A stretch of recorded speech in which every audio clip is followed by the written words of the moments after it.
친구와 함께 편하게 영화 이야기 나누고 싶었던 적이 있었나요? 온라인에서 영화 이야기를 나누고 싶었는데 영화에 대해서 잘 알아야만 대화에 낄 수 있을 것 같아 망설여졌던 적은 없었나요? 그렇다면 오늘 밤 여기 잘 오셨습니다. 흐름드 살롱에서 매주 수요일 밤 11시에 펼쳐지는 보통 사람들의 영화수다 나이트 시네마입니다.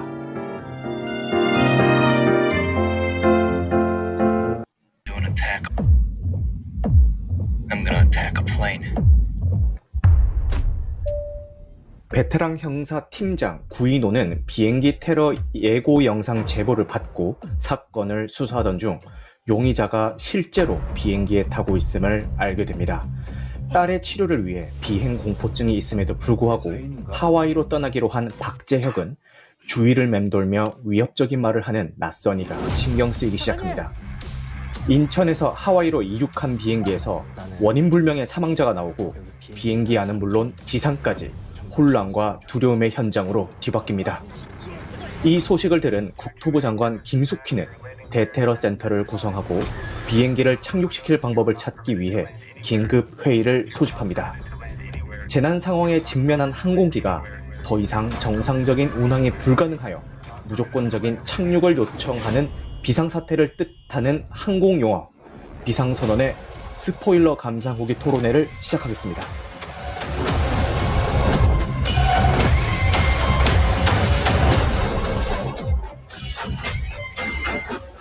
네, 안녕하세요. 나이트 시네마입니다. 오늘도 이렇게 스포일러 감상 후기 토론회를 찾아주신 분들께 감사의 말씀을 드립니다. 앞서 소개드린 것과 같이 오늘 다룰 작품은요, 비상선언입니다.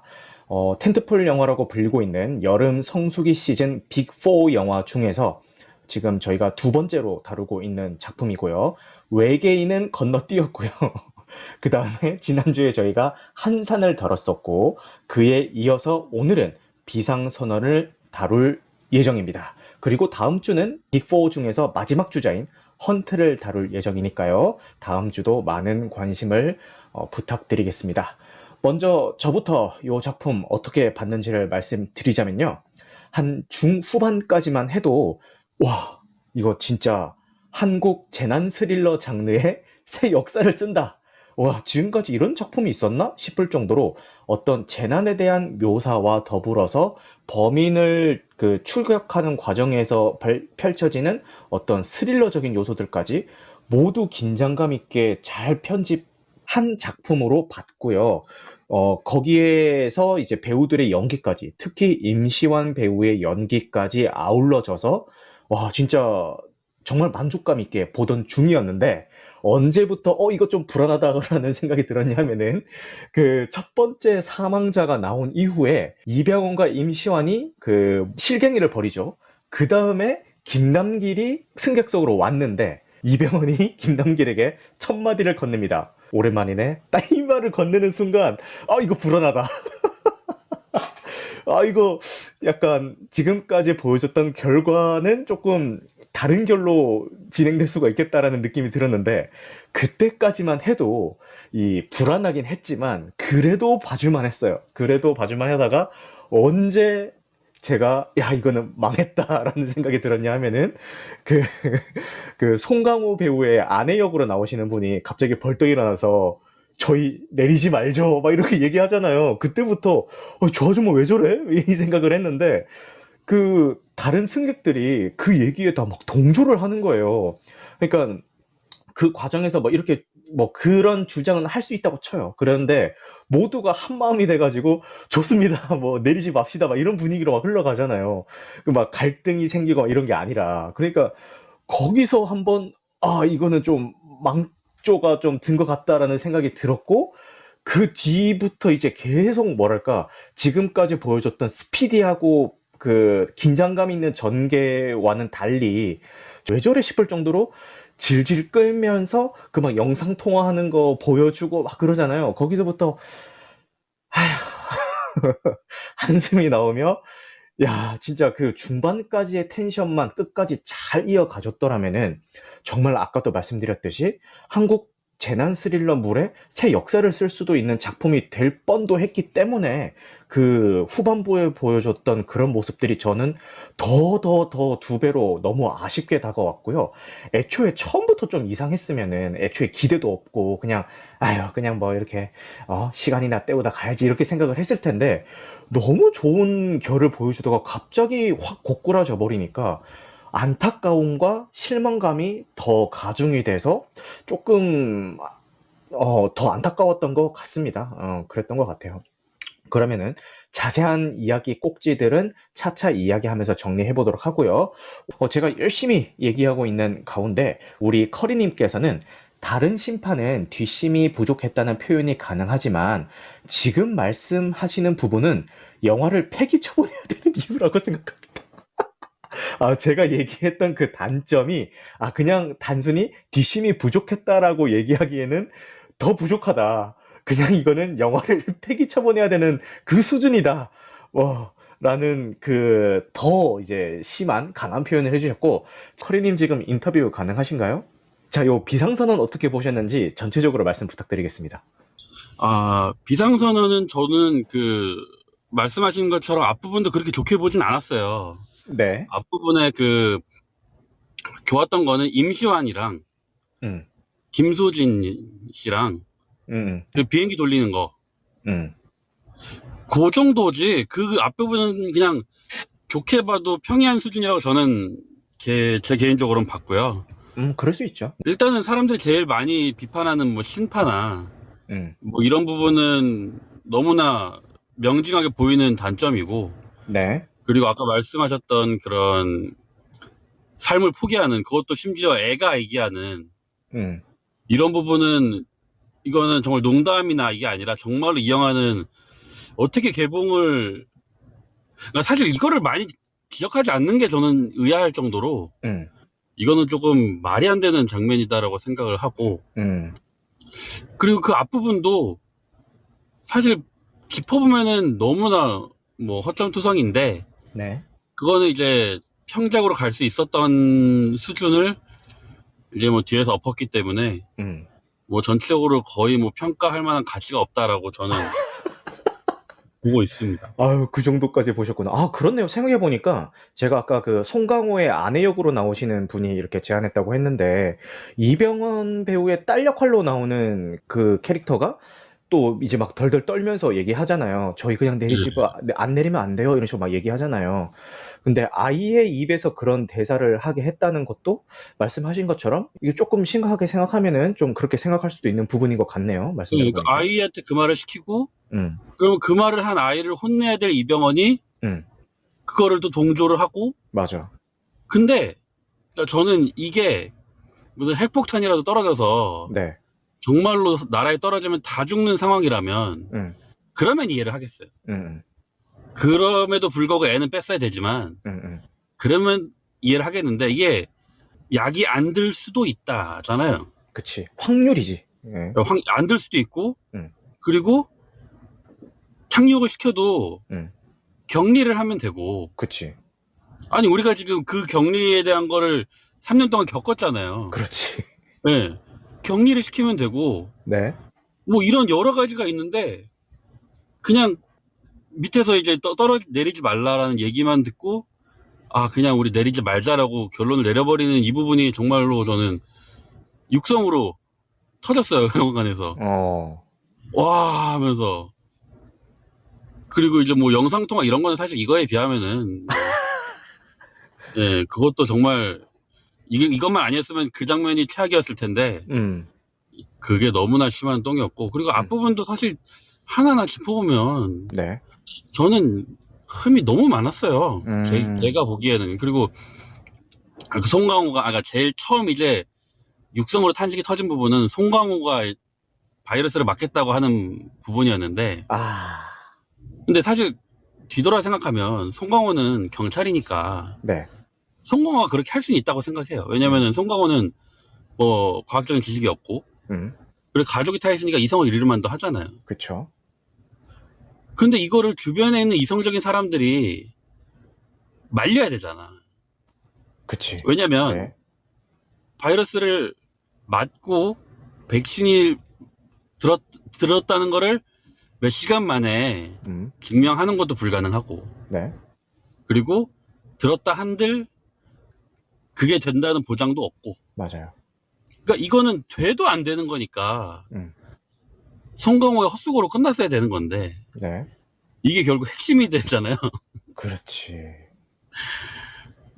아, 이거는 정말 사실 송강호의 바이러스 전까지는 참으면서 봤거든요. 네. 근데 송강호 바이러스 씬부터는 놨어요, 그냥. 아, 이거는 정말 두고 볼 수가 없더라고요. 네, 커리님은 그냥 재미없다, 별로다 이 수준이 아니라 나오지 않았어야 될 영화였다라는 수준까지 이제 말씀을 하시는 걸로 제가 느꼈는데 맞나요, 커리님? 정확합니다. 와, 좋습니다. 예. 그러면은 우리 카깡님은 제가 알기로 요거 그래도 괜찮게 보신 걸로 알고 있어요. 또 어떤 시점에서 보셨는지 말씀 부탁드리겠습니다, 카깡님. 저는 그냥 일단 임시한 캐릭터에 대해서 뭐 구체한 설명이 없어서 너무 좋았어요. 임시완 캐릭터에 대한 구차한 설명이 없는 게 좋았다. 네. 임시한 캐릭터에 대해서 아무런 변명도 안 해주고 그냥 나쁜 놈이고 사이코패스라는 거 정도밖에 암시 안 해주잖아요. 맞아요. 그리고 마지막 그 청문회 씬에서 전도연 대사로도 얘기를 하죠. 우리가 서사를 부여하려고 하지만 때로는 뭐 반사회적인 그냥 그런 사이코패스 같은 이해할 수 없는 사람들이 있을 수도 있다. 뭐 이런 식으로 얘기를 하죠, 전도연이. 네. 시나리오가 잘못됐지만 편집이나 연기는 나쁘지 않았다 생각해요. 사실 연기는 저도 뭐라고 할 수가 없는 게 진짜 다 잘했고, 특히 임시완이 잘했고, 그렇게 생각이 들기 때문에 요 연기는 좀 이따가 얘기를 해보도록 하고요. 일단 카깡님은 시나리오는 잘못됐다고 얘기할 수 있지만 연출은 그래도 좀 잘 되지 않았나, 요런 입장이실 것 같습니다. 네, 오던모터님 인터뷰 가능하신가요? 커리님이 최악이라고 생각하고 카깡님이 좋게 보셨다고 하면 저는 약간 중간인 것 같아요. 약간 중간에서 좀 아쉽다. 좀 저도 좋게 본 건 아닙니다. 여기 오늘 말씀하신 분들 중에서는 네. 어쨌든 나쁘진 않았다라고 말씀하셨으니까 한 번 정도는 볼만하다. 그런데 제 처발람까지는 아닌 것 같다. 저는 그 정도인 것 같아요. 네. 다들 말씀하신 것처럼 아무래도 이야기 자체가 좀 많이 문제가 되는 영화다. 네. 다들 공감하시는 듯이 처음에 이제 비행기 올라가는 것까지는 되게 진짜 긴장감 있고 진짜 재난 영화에 그 맞는 영화인데 임시완이 죽고 나서부터 이게 그냥 나락으로 떨어져요, 이야기가. 아, 진짜 동감합니다. 네. 네. 그럴 거면 임시완을 죽이지 않았어야 된다. 네. 네. 그러니까 이거는 약간 테러리스트에 일어난 그 재난 영화를 뭐 이야기를 하고 싶은 걸로 알았는데 임시완이 죽은 이후로부터는 이제 그냥 흔히 이제 나오는 재난 영화 그냥 그런 시츄에이션을 하면서 이제 사람들 간의 이야기를 하는 걸로 그려내고 싶어서 그런 건 알겠는데 이제 그간에 많은 일들이 있었잖아요. 코로나 기간 동안에 전 세계에서 일어난 일도 있었고 우리나라 안에서도 아마 이 영화 보면서도 좀 비슷한 사건들 좀 연관지어서 떠올렸던 분들도 있었을 것 같아요. 뉴스를 보면서. 그래서 그거를 좀 억지로 끼워 맞춘 건가. 그 다음에 가장 비행기 안에서의 이제 그런 여론을 형성하는 것도 너무 안 좋았고 솔직히 그냥 일반 사람들 같은 경우에는 그렇게 우리 그냥 밑에 가족들도 있고 하니까 영화적 허용으로 그럴 수 있다 쳐. 근데 이제 다들 생각하셨듯이 애한테 마지막으로 그렇게 말을 한다는 것 자체가 그렇지. 거기에서 좀 많이 깨는 거예요. 네, 저도 거기에서 좀 많이 똑같은 느낌이었습니다. 아, 네, 말씀 감사합니다. 오답노트님은 한 중간 정도라고 얘기를 하셨는데 조금 안 좋은 쪽으로 많이 치우쳐 계신 것 같은데 일단 알겠습니다. 이제 자세한 내용은 차차 여쭙도록 하고요. 자, 커리님 아까 말씀하시려다가 삼키셨어요. 어떤 말씀이실지 얘기 부탁드릴게요. 일단은 임시완의 전사가 없는 게 저도 되게 좋았거든요. 네. 사실 임시완이 처음에 나와가지고 약간 지금까지 본 적 없는 느낌이다. 클리셰를 깬다. 이거는 테러리스트로서 재앙을 보여주는 느낌이다. 음, 이런 생각으로 저는 퇴장도 좋았어요. 왜냐면은 영화 전체적으로 임시완이 사라지는 건 아쉬운데, 네. 임시완이 퇴장하는 게 이야기적으로 조금 예상치 못했던 순간이라서, 이거는 클리셰를 좀 깨려고 하는 노력으로 저는 받아들였었거든요. 네. 근데 나중에 전사가 나오잖아요. 그 어머니가 뭐 어쩌고. 그 부분 나오기 시작하면서 음, 갑자기 그 장점도 이거 아닌데라는 생각도 들고 그랬었고, 저는 이거를 보면서 이렇게까지 한다고? 라는 생각을 만 했었거든요. 네. 근데 이거를 보고 나서 거기 어디냐, 다른 영화 거의 잡스럽다 아시죠? 네네네. 예, 거기에서 보는데, 거기에서 이제 그런 말을 하더라고요. 저희가 사실 코로나 터졌을 때 중국에서 우리 동포들 데리고 오고 막 이런 일이 있었잖아요. 네. 중국에서 동포를 데리고 오는 것도 오는 거고, 그리고 그 사람들이 이제 우리나라에서 이 격리하는 시설로 부를 때 그 도시에서 우리 도시 오지 마라 음, 라는 시위가 있었어요. 몇 명이. 그러다가 욕을 더럽게 쳐먹고 모든 주민들이 환영한다고 해서 들어갔단 말이에요.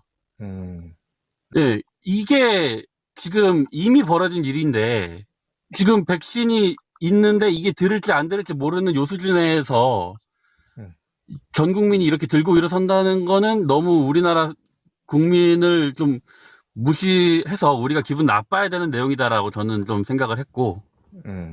근데 지금 저희가 나누고 있는 이 주제 자체가요, 이 영화가 불쾌한 지점 중에 하나예요. 지금 카깡님 입장, 그리고 커리님 입장이 이제 첨예하게 갈리고 있는 상황인데, 이런 토론이 이야기거리가 나오게 한다는 자체가 이 영화가 되게 불쾌한 지점으로 이제 받아들여지는 거죠. 어떤 거냐면은, 이 영화상에서 그리는 거는 전체를 위해서 소수나 개인이 희생하는 게 당연하다라는 거를 좀 그 메시지를 되게 강하게 주장을 하고 있어요. 일단 그 비행기 사람들이 우리 착륙하지 말자라고 이제 자기들끼리 얘기하는 것도 물론이고, 비행기 안에서 이제 감염 증상을 보이는 사람과 아닌 사람을 이제 꼬리칸과 머리칸으로 나누잖아요.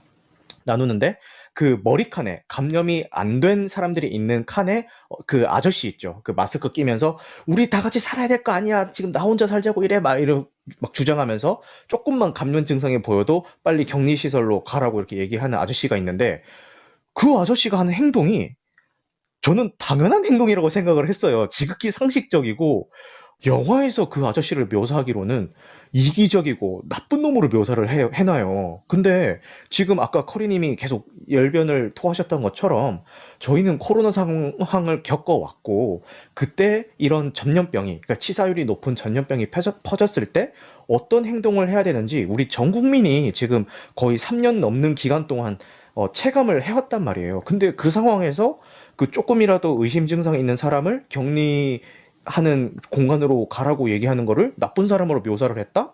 이거는 진짜 좀 이상한, 그러니까 국민 정서랑 맞지 않는 연출이라고 생각을 하고요.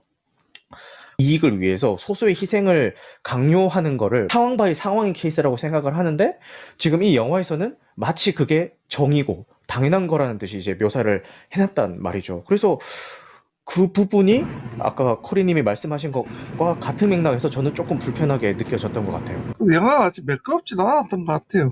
여기 계신 모든 분이 코로나를 겪기는 했지만 영화에서 그려낸 것처럼 극단적인 재난 상황을 겪은 건 아니고, 이제 그때 사람들이 어떻게 행동할 것이다라는 거는 뭐 각자가 습득한 사실들이나 상황들 이런 거에 따라서 개인 차가 있는 생각이고 의견일 수 있기 때문에 충분히 카깡님처럼 생각하실 수도 있고 커리님처럼 생각할 수도 있고 누구나 다 그렇게 생각이 가능하다고 생각이 듭니다. 요거는 뭐 답이 없는 문제라서요. 그죠? 답이 없는 문제긴 하지만 개인의 가치관이나 그런 거를 토대로 해서 이제 개인이 판단을 내려서 생각을 하시면 될 것 같아요. 네, 그렇습니다. 자, 그러면은 이제 지금 뭐가 제일 불편했는가에 대해서 얘기를 해봤고요. 그 다음에 뭐 좋은 얘기도 좀 한번 해보시죠. 이제 좋은 얘기를 굳이 이렇게 찝자면은 배우들의 연기를 얘기를 해야 될 것 같아요. 뭐 배우들 연기는 뭐 송강호 배우도 그렇고 뭐 다 좋았죠. 당연히 뭐 이렇게 연기를 못할 수가 없는 라인업이기 때문에 다 너무 연기를 잘 해줬고 저는 근데 다 좋았는데 약간 그 전도연 배우의 연기가 너무 좀 그 배우가 가진 아우라에 비해서는 좀 티가 안 났다라는 느낌이 좀 들었어요. 근데 이것도 만약에 좀 의도한 거라면은 뭐 그것도 뭐 잘했다고 느껴질 수가 있겠지만 사람들이 이제 전도연이 캐스팅이 됐다는 얘기를 들었을 때 기대하던 모습은 지금 이 영화의 모습은 뭐 아닐 거라는 생각이 좀 들었거든요. 그래서 저는 개인적으로 전도연 배우한테는 조금 아쉬웠고, 특히 그 장면 있잖아요. 후반부에 그 임시완이 다녔었던 제약회사랑 이제 대치 상황에서 막, 뭐, 영장 있어! 막 이러면서 절대 못 들어와. 여기 사유지입니다! 막 이러면서 막 못 들어온다고 어쩌고저쩌고 막 폭력까지 옆에 두고 막 이렇게 얘기하는 상황에서 갑자기 전도연이 둥둥둥둥 나타나가지고 몇 마디 하니까 갑자기 서로 악수하면서 이렇게 막 그 열어주잖아요. 그 장면도 너무 자기적인 거예요. 그 과정이. 아니 그렇게까지 반대를 하다가 그 전도연 한마디 했다고 이렇게 풀어준다고? 아, 너무 설득력이 없다. 급발진 느낌이 좀 있다. 예, 빨리 이렇게 좀 마무리하기 위해서 제약회사가 공략이 되는 그 과정을 조금 공작적인 것들 이런 것들 좀 첨가를 해가지고 차라리 그 비행기 안에서의 내용이나 어떤 관제탑에서의 내용을 질질 끌 시간에 그걸 좀 빼버리고 그 장면을 좀 넣었으면은 그래도 좀 설득력 있게 가져갈 수 있지 않을까? 불필요한 장면은 덜어내고 그 덜어낸 그 씬에다가 그 씬을 좀 더 넣었으면 좋지 않았을까? 요런 생각도 좀 들었습니다. 네. 아까 커리님이 그 김소진 배우님 얘기하셨는데, 아, 김소진 배우님 너무너무 잘하셨죠. 항공기의 어떤 승무원 수장으로 누가 봐도 보일 만큼 너무 약간 차분하면서도 좀 희생하고 이런 캐릭터를 잘 묘사를 한 것 같아요. 그죠? 직업 윤리를 가지고 이렇게 잘 하는 역할을 한 것 같습니다. 임시완은 진짜 좋았어요, 처음에. 저는 퇴장할 때까지 계속 좋았습니다, 임시완은. 알겠습니다. 아, 다프님도 임시완의 미친 눈빛 연기가 장난이 아니었습니다라고 얘기하는데 동의합니다. 거의 막 광기가 서려 있죠, 눈빛에. 특히 마지막에 그 포박된 상태로 저기 김남길이랑 대치하면서 통화할 때, 지상과 통화할 때, 야, 그때는 진짜 너무 잘하더라고요. 그래서 박수 치고 싶었어요. 연기를 너무 이게 잘하고. 보통 뭐 나쁜 애가 왜 나쁜 애가 됐고, 사연이 있는 악역. 근데 걔는 그냥 원래 나쁜 놈이었던 거예요, 그냥. 맞아. 연기는 사실 어색할 수는 없는 사람들인데 음, 일단은 임시완이랑 김소진 배우가 너무 좀 튀었고 하드캐리. 예. 예, 그 때문인지 아니면 다른 사람들의 네임밸류를 알아서 그런지 모르겠는데 사실 아까 말씀하신 것처럼 견도연을 비롯해가지고 음, 연기 잘한다라는 생각은 아예 못했고 음, 그 중에 심지어 그 이병헌 있잖아요. 네. 그러니까 평생 이병헌 연기를 보면서 어색하다는 느낌을 받아본 적이 한 번도 없는데 음, 이 영화에서 처음으로 좀 지겹다라는 생각을 했어요. 음, 그 제주도 이번에 우리들의 블루스랑 약간 캐릭터도 겹치고 음. 그래서 배우 그러니까 이거 캐릭터가 엉망이거나 음. 아니면 배우가 여기에 녹아들지 못했나? 이병헌 연기가 지겹게 느껴진 건 처음인데라는 생각을 좀 저는 했고요. 음. 말씀하신 것처럼 김남길 연기도 조금 그랬고 음. 임시완이랑 김소진만 저는 보였던 것 같아요. 그러셨구나. 네, 지금 칭찬을 하려고 시작한 배우의 연기 얘기가 지금 다시 또 욕으로 돌아가고 있습니다. 좋습니다. 저는 칭찬하기 싫어요. 뭐 그럴 수 있죠, 당연히. 제가 그거를 뭐 이렇게 다시 방향을 다시 잡아주세요 이게 아니라 이게 칭찬을 하려고 해도 안 좋은 얘기가 나올 수밖에 없구나. 요런 맥락에서 말씀드린 거예요. 네.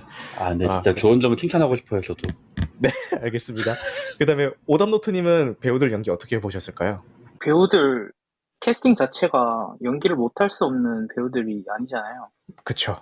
예, 그래서 뭐 믿고 보는 거여가지고 딱히 못한다고 그런 느낌은 잘 없었고, 음, 네, 아까 커리님 말씀처럼 그 이병헌의 연기가 조금 한계가 보인다라고 좀 말씀하시는 거, 제가 봤을 때는 이 역할 자체가 좀 한계가 있는 게 아니었나. 음, 아무래도 사연도 막 이것저것 있어야 되고, 거기 안에서의 역할도 다 해야 되고 하다 보니까 그런 게 아니었나. 개인적인 생각으로는. 이병헌은 연기 잘했는데, 아무래도 마지막에 막 짊어져야 할 무게가 너무 크다 보니까, 네. 네. 제 개인적으로 생각으로는 전도연이 스튜어디스 총 책임자를 하고, 네. 이제 그 장관을 이제 그 오! 김소진 배우님. 김수지 배우 바꾸는 게 더 맞지 어, 않았나. 소름 돋았어. 오, 그래도 어울린다, 진짜. 생각해보니까. 그 역할에 맞는 배우를 써서 이경영이요? 이경영이 국토부 장관이요? 전도연 대신에? 이경영도 어떻게 보면 또 선역으로 하는 역할도 나쁘지 않으니까. 아, 그럼. 네, 그럼요. 그런 것도 그렇고 솔직히 제 생각으로는 좀 너무 과잉이다. 캐스팅이 너무 과잉이다. 더 좋은 배우들 많고 좀 알려지지 않은 배우들 더 많은데 맞아. 약간 한지일 감독이 약간 그 관상이랑 더킹부터 시작해가지고 약간 좀 빅캐스팅에 좀 약간 재미를 들려가지고 약간 흥행 보장되는 배우들만 쓰니까 네. 그런 점에서 좀 아쉽다. 그 배우가 나오면 어떤 역할을 할 거고 어떤 연기를 할 거 대강 알잖아요. 네, 그래서 그냥 비상선은 그냥 똑같은 그런 송강호도 그냥 송강호다운 연기를 했고 그나마 깼던 거는 역시 이제 임시완 배우였죠. 임시완은 맞아. 임시완은 연기가 너무 좋았어요. 임시완 배우 말고는 솔직히 다 그냥 임시완 배우 겨드랑이 째서 그거 넣고 뺄 때, 내가 막 다 아프더라고, 그거. 네, 그래서 저는 다 다른 분들도 마찬가지지만 그 첫 시장부터가 임시완이 소시오패스고 그런 연기를 할 때가 너무 좋았거든요. 그 다음에 그 스튜어디스한테 막말하는 것보다는 이제 그 화장실에서 하는 장면에서 그게 너무 무서웠거든요. 이제 애가 들어가 있는데 이제 확인하는 거랑 이제 그 나가고 나서도 끝까지 물어보잖아요. 이병헌 딸 확인하나요? 애가 막 뭐라 말했을 때 끝까지 뭐라 말했어요? 잘생긴 얼굴에서 나오는 그 무서운 얼굴. 그리고 그 왜 애기가 화장실에 들어가려고 하는데 그 다른 사람이 와서 나 아저씨 좀 급하니까 먼저 쓸게 하고 쓱 들어가니까 그 애기한테 운이 좋네? 라고 했던가? 맞아요. 와, 그 얘기할 때, 야, 포스 쩐다 이러면서 딱 봤던 기억이 나네요. 자, 그 다음에 얘기하고 싶은 거는 그 선택적으로 강력한 바이러스에 대해서 얘기를 하려고 했는데 처음에 저는 이제 영화를 보는 도중에 생각했던 거는 저 바이러스 치사율이 영화상에서 40%라고 얘기가 되고 있는데 이거 너무 주연 배우들한테는 유독 그 60%의 그 생사 확률이 작용되고 좀 불필요한 엑스트라들한테만 그 40%의 확률이 너무 잘 적중되는 거 아닌가라는 생각을 하면서 좀 보기는 했어요. 그래서 왜 이렇게 바이러스가 선택적이지? 라고 생각을 했는데 지금 뭐 보는 동안에는 그런 생각을 했지만 뭐 나와서 다시 생각을 해보니까 저희 코로나도 사실 사람의 면역력이라든지 나이대라든지 뭐 여러 가지 요인에 의해서 개인 편차가 있잖아요.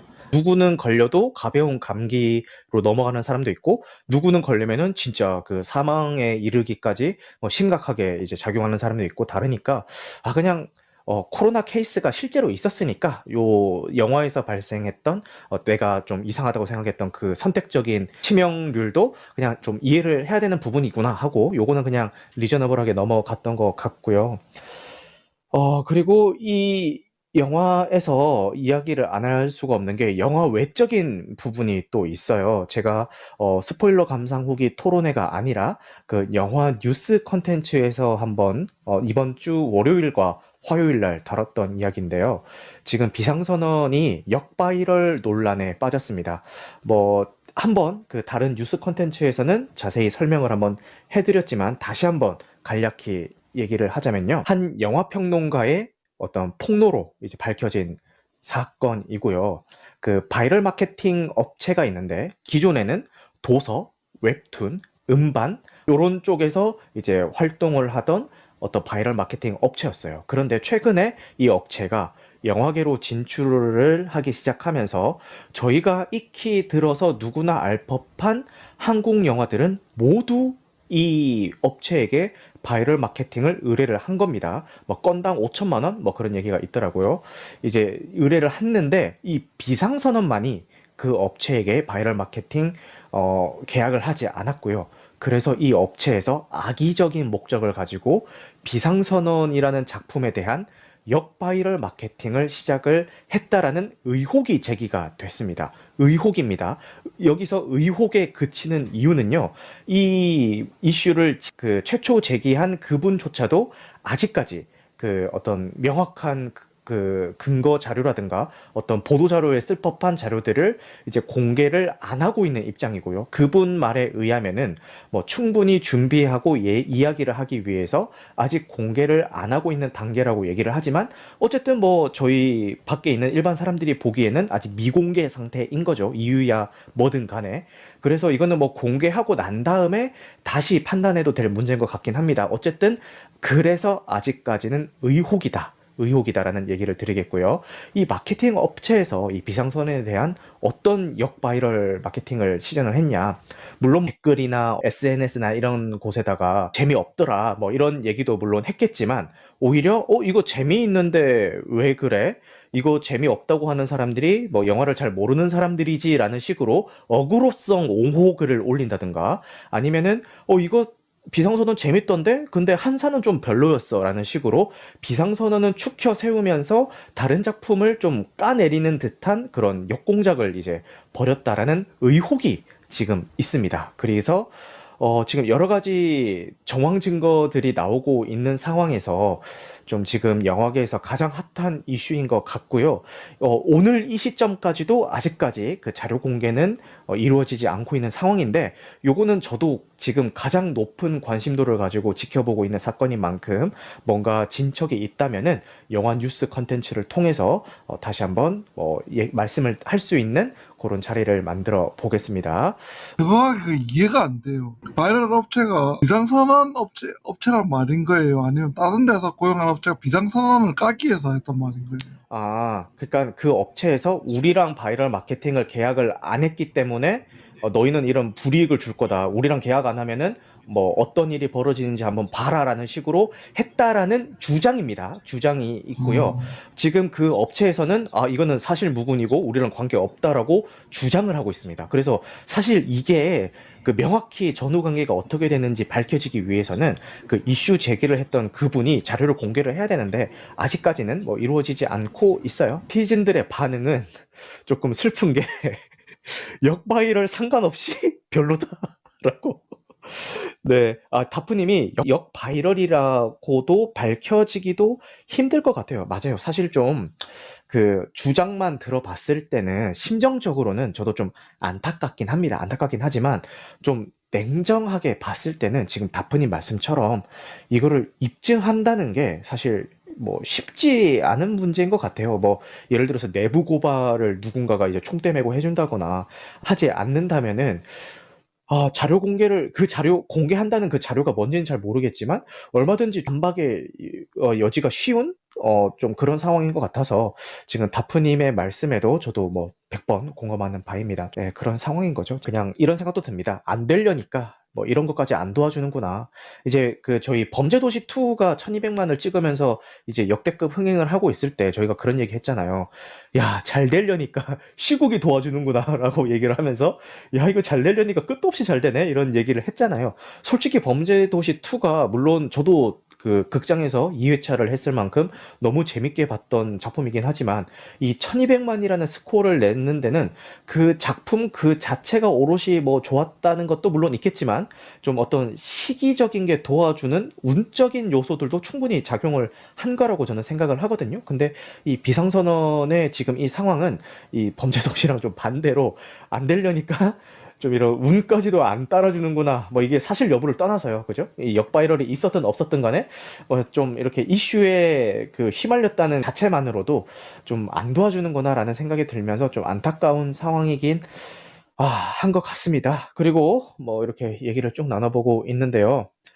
뭐 나름 좀 메시지를 주려고 했던 것 같기는 해요. 뭐 이렇게 굳이 머리칸, 꼬리칸이라고 언급을 하면서 설국열차를 연상시키며 뭔가 이 비행기 안에서도 뭐 사회의 계급 구조 같은 걸 나타내려고 한 건가? 이런 여러 가지 시도들이 있었긴 한데 뭐 아무리 좋은 메시지를 전달을 하려고 의도를 했다 한들 이렇게 영화의 전체적인 만듦새가 안 좋아 버리면은 그 메시지가 아무리 좋아도 메신저가 안 좋아 버리면은 아무래도 관객들에게 그 체감되기가 조금 힘들지 않을까라는 생각도 이 작품을 통해서 한번 해봤습니다. 자, 그럼 카깡님부터 이제 못다한 말씀이 있으시다면은 마지막으로 자유 발언 기회 드리겠습니다. 되게 연출도 괜찮고 괜찮은 영화라고 생각을 쭉 봤는데 네.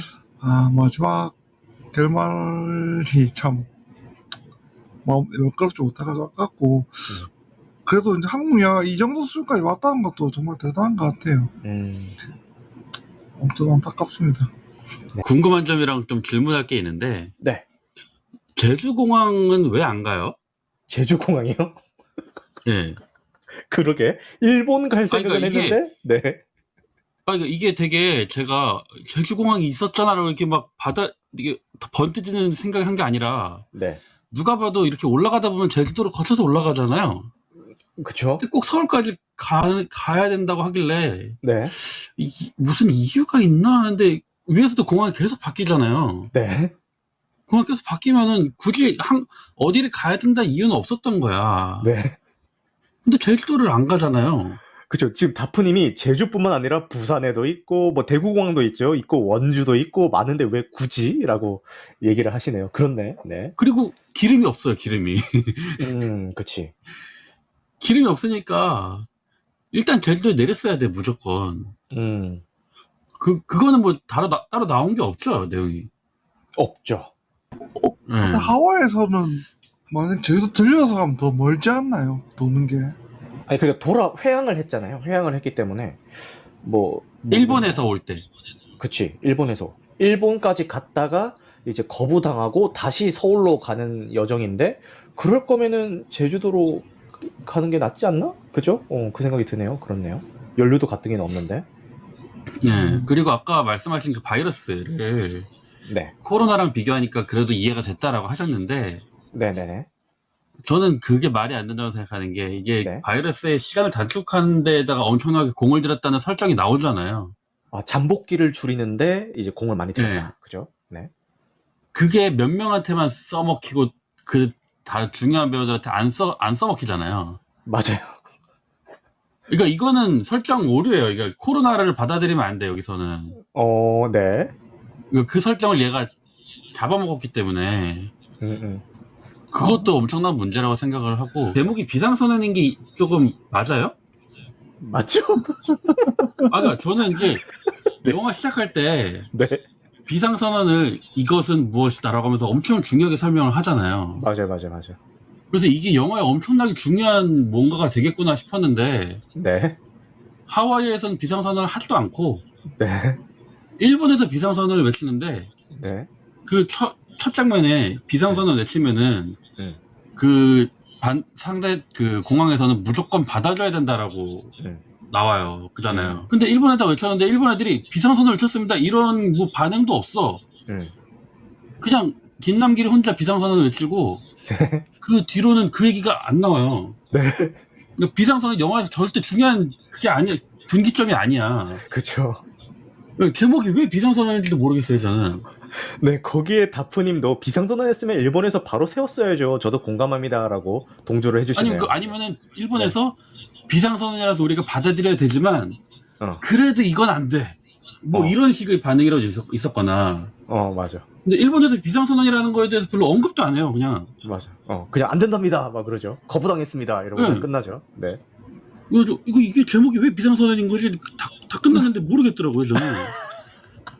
미치겠다. 미국에서 비상선언을 외치지 않은 이유도 없고, 네. 일본에서 외쳤는데 별 구속력도 없고, 네. 이게 뭔가. 아, 여기까지 약간, 하겠습니다. 네, 약간 그 비상선언이 약간 가불기 피살기 느낌으로 이제 처음에 자막까지 굳이 막 이렇게 깔아 놓고는 막상 후반부에 그거를 외쳤을 때는 아무 효력이 없더라. 비상선언이라는 걸 들은 채도 안 해요, 일본에서. 근데 바이러스 같은 경우에는 선풍기 맞구나. 제가 이해하기로는 그 노출량이 많으면은 감염이 심하게 되고 아무래도 지집도 노출이 없는 사람들은 퍼진 속도가 있잖아요. 아, 그러니까 그 냉각된 바이러스에 직접적으로 노출된 사람과 그- 다른 사람을 통해서 전염된 사람은 좀 다를 수가 있다. 처음에 초반에 이제 그 밥 가지고 들어갔을 때그 기장이 얘기하잖아요. 아, 요즘 명인력이 떨어져가지고 한약을 먹었더니 뭐 이런 얘기도 막 하잖아요. 그래서 저는 그냥 개인 면역력 차이인가 보다 뭐 그 생각을 했죠. 그런 또 말씀 들어보니까 그런 부분이 있네요. 그러니까 그 가루를 그 냉각된 그 바이러스 가루를 직접 맞았느냐 아니면은 다른 사람을 통해서 옮았느냐 거기에 대한 차이가 있을 수도 있다. 뭐 그 말씀도 설득력이 있는 것 같습니다. 아까 이야기하려고 말았는데 네. 그 땅에서 그러니까 밑에서 시민들이 이제 반대하는 여론이 아무래도 좀 저희는 이미 실제 있었던 사건을 겪었던 시점이니까 이해를 네. 못하겠다라고 말하죠. 그냥 영화 자체로 이야기하자면 그 마지막에 전도연도 이야기하다시 그 비상식과 이제 알 수 없는 상태에서 오는 그 무지에서 오는 공포감이라고 얘기를 하잖아요. 네. 그걸 좀 감독이 표현하고 싶었던 것 같아요. 아무래도 알 수 없는 바이러스고 뭐 백신도 없는 상태에서 어떻게 될지도 모르다 보니까 밑에서 시민들이 이제 오지 말라고 얘기를 하는 거다라고 표현을 하는 건데 이미 우리는 겪었잖아요. 네, 그렇죠. 그랬으면 바꿨어야겠다. 네, 지금 그 촬영 기간을 보니까요. 2020년 5월 31일부터 10월 24일까지 촬영을 했습니다. 그리고 놀라운 사실은 2020년 5월이면은 이미 코로나를 겪고 있었을 때입니다. 코로나 중에 찍은 건데도 네, 그쵸. 그 초반에 있었던 그런 갈등은 이미 촬영 중에 나왔던 거죠. 그쵸. 그 중국에서 우리나라 사람들 이제 다 불러들일 때도 충분히 우리가 겪었던 상황이었던 거고. 저희 초반에 막 격리 수용소를 어떤 뭐 휴양소나 이런 데다가 이제 한다고 했을 네, 때 그렇죠. 그 지역 주민들 엄청 반대 심했었잖아요. 그죠? 네. 맞아. 그런 것도 사실 반대할 수도 있어요. 반대할 수도 있는데 그거를 너무 모두 다 표현을 했잖아요. 이 영화에서는. 그게 너무 나빴다는 거예요. 이런 그 갈등 과정을 통해서 뭐 좀 이게 합의점을 찾는다던가 뭐 그런 이야기를 했어야지. 그냥 처음부터 계속 나쁘게 몰아가다가 갑자기 그냥 비행기 안에서 우리 그냥 안 내리고 여기서 죽을게요 하니까 그냥 거기서도 그냥 다 갑자기 벙 짜가지고 갑자기 찬성 위로 돌아간다는 것도 너무 말이 안 맞는 거고. 솔직히 마지막에 이제 솔직히 즙자는 나오잖아요. 즙자는 장면. 영상통화. 그건 솔직히 저도 울었는데. 네. 솔직히 그 당시 볼 때는 뭐 울 수밖에 없어요. 맞아. 울어 이러는데 어떻게 안 울어. 네, 근데 나올 때는 좀 기분이 별로 안 좋죠. 솔직히 다 그렇잖아요. 자기 가족들 생각하면 생각하면서 보면 눈물이 나올 수밖에 없는데 좀 연관지어서 했으면은 좀 내가 이렇게 운 게 좀 우리 가족들 생각나고 하다못해 이 영화 딱 보고 나서 가족들 생각나니까 전화 한 통화 해야 되겠다. 약간 그런 좋은 감정으로 나와야 되는데 그냥 억지 즙짜기로 나오니까. 근데 이렇게 말씀을 쭉 한번 들어보니까요. 사실 지금 저희가 이제 지적하고 좀 별로였다라고 얘기하는 그 요소들이 만약에 이게 영화의 전체적인 완성도가 좋았더라면은 문제를 안 삼을 수도 있었을 법한 이야기들도 있거든요. 그냥 영화적 허용으로 그냥 아까 뭐 바이러스의 디테일 같은 문제들도 그렇고 악역에 대한 묘사 같은 것들도 그렇고 영화의 전체적인 만듦새가 좋았으면은 그냥 그러니 하고 넘어갈 법한 것들도 지금 이 영화 자체가 별로니까 이런 게 하나하나 다 이제 지적사항으로 들어가게 된다는 느낌들도 좀 있어요. 그죠? 그래서 넣어야 될 걸 안 넣고 빼야 될 걸 안 빼니까 솔직히 2시간도 너무 길고 맞아. 억지로 넣을 걸 다 넣어가지고 2시간이 보는 애 약간 끝날 때 됐는데 하면 아직도 계속 비행기 안에서 막 서로 막 진짜 못 내리고 있어. 네, 맞아요. 아무튼 이번 여름 영화 중 좀 많이 사람들이랑 이야기할 때 안 좋게 얘기가 되지 않을까. 맞습니다. 좀 개인적으로는 뭐 외계인보다 더 별로였어요. 모던노트님 좋은 말씀 감사합니다. 지금 보니까 제작비가 300억 원이고요. 그리고 손익분기가 500만 명인데 지금 개봉 1주차인 지금 시점으로 150만 명이 이제 봤네요. 이 작품을. 그리고 사실 좋은 점을 굳이 집어서 얘기하자면 아까 커리님도 말씀하셨던 실제로 그 비행기 세트장을 돌리면서 360도 회전을 시키면서 촬영했던 그 재난씬 같은 촬영분들은 뭐 당연히 유의미한 장면인 것 같고 되게 잘 찍은 장면이라고 생각이 들기는 하는데 사실 이것도 뭐 그런 거죠. 뭐 영화가 전체적으로 좋아야 그런 장면들이 이제 부각이 돼서 더 사는 거지.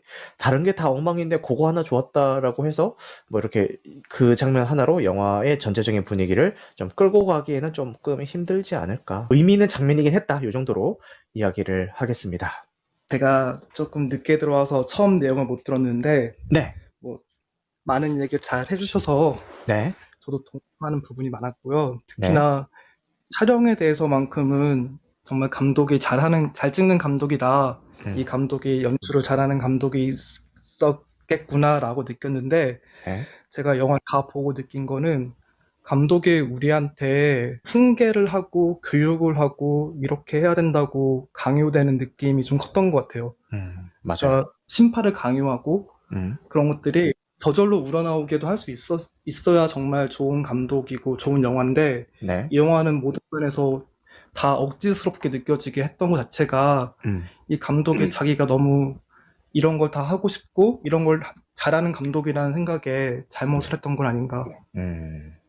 그런 게 좀 아쉽더라고요. 그래서 저도 기존에 한재림 감독 영화들 많이 좋아해서 이번에 좀 많이 기대했는데 네, 이번에 실망한 거 보고 근데 그래도 어쨌든 이 연출하는 거라든가 특히 아까 말씀하셨던 그 비행기 씬 같은 경우는 네. 정말 그 비행기 내에서 이렇게 해가 지고 뜨고 이런 것도 그렇고 좀 신경을 정말 많이 쓰고 고민을 많이 한 느낌이 들어서 다음 영화도 네, 볼 것 같습니다. 그래도 보여줬던 몇 가지 장점들 때문에 다음 작품은 한 번 더 기대를 해보겠다. 이런 말씀을 해주신 것 같아요.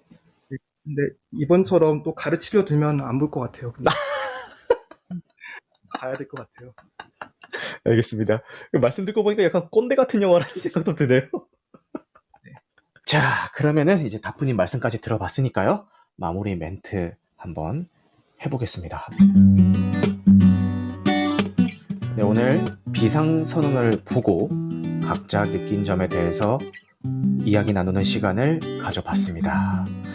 물론 긍정적인 면도 분명 있는 작품이지만 그것보다는 오늘 이 토론회에서의 분위기는 약간 부정적인 분위기로 흘러간 것 같은데요. 뭐 다프님이 마지막에 말씀해 주셨던 것처럼 그 부정적인 수많은 요소들 중에서도 그래도 이거는 좀 괜찮지 않나라는 몇 가지 요소들 때문에 그래도 이 감독님이 다음 작품은 좀 잘 해주시지 않을까. 왜냐면은 전에 보여주셨던 필모들이 있으니까요. 뭐 그렇게 한번 기대를 걸어보면서 명량이 개봉하고 난 뒤에 이례적인 흥행을 했음에도 부정적인 반응들을 귀담아 듣고 잘 반영을 해서 한산을 내놨던 감독님이 계시듯이 우리 비상선언의 감독님도 이렇게 오가고 있는 수많은 문제점들을 귀담아 들으시고 다음 작품에 잘 반영해 주기를 바라며 오늘 스포일러 감상후기 토론회를 마치겠습니다. 오늘 녹화된 내용은요, 편집 과정을 거쳐서 유튜브와 각종 팟캐스트에 업로드될 예정이니까요. 참고 부탁드리겠습니다. 늦은 시간까지 함께 해주셔서 감사하고요. 영화 같은 밤 되시길 바라겠습니다. 감사합니다.